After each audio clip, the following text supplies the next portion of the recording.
The silence inside the Hokage's office was heavier than any jutsu.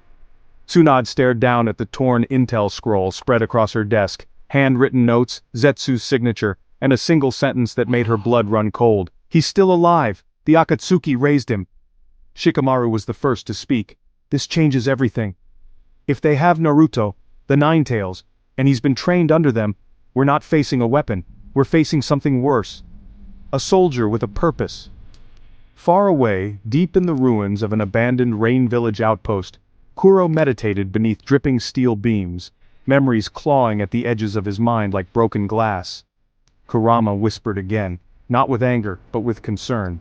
"They'll come for you, boy. Not to save you. To use you, again." And for the first time, Naruto didn't argue. He knew it was true.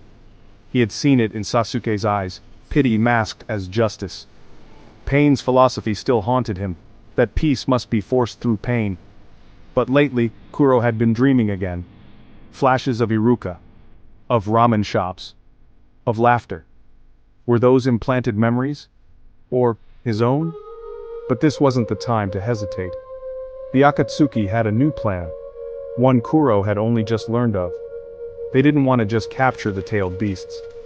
They wanted to break the balance of the five nations forever. And he, Kuro, was supposed to be the weapon that started it all. The plan? A false flag assault on Konoha using stolen leaf jutsu, make it look like a rogue ANBU unit had gone rogue and attacked the Sand Village. Blame would fall on the leaf. War would erupt. The cycle of hatred would feed itself. But Kuro wasn't sure anymore. He wasn't sure whose enemy he was, or if he even wanted to be one at all. He left the Rain outpost in silence, his chakra cloaked in shadows, his destination secret even from Zetsu. But he was being followed. Not by ninjas. By Root. Danzo had deployed his personal assassins to eliminate the Akatsuki ghost. He didn't want a retrieval. He wanted a clean kill. The leaf couldn't afford to bring back a Nine-Tails host raised in darkness. It would expose too many lies, especially Danzo's.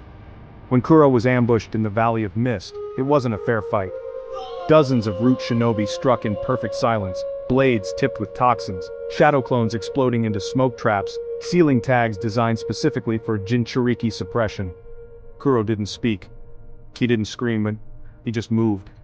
And when the fog cleared, he was the only one left breathing. He looked at his hands, dripping in blood, leaf headbands broken at his feet, and felt nothing. Not pride, not sorrow, just a hollow ache. He whispered into the wind, "Was I ever one of them?" But someone had seen everything. Sigh. Hiding behind the trees. Shaking.